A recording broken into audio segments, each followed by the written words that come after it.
When the flight attendant walked down the aisle and stopped in front of the two young children, she spoke coldly. "This section is reserved for first-class passengers.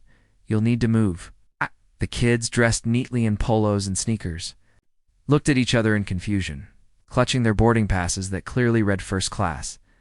They tried to explain, their voices trembling, but the attendant cut them off and escorted them toward the back as other passengers watched in silence, some shaking their heads while others smirked.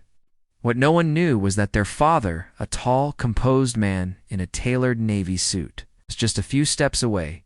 He was the CEO of one of the largest companies in the country. He had bought those tickets for his kids as a treat, a lesson in confidence and belonging, but instead, they were being humiliated because of the color of their skin.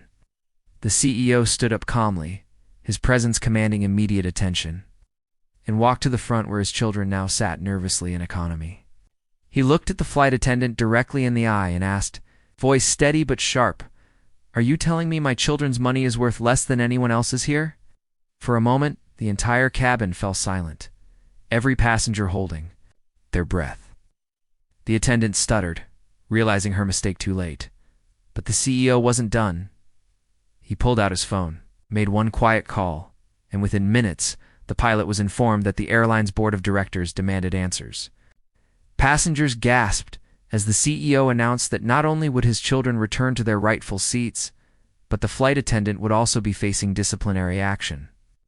By the time they landed, the story had gone viral, headlines everywhere, praising the father who refused to let his children be treated as less than anyone else.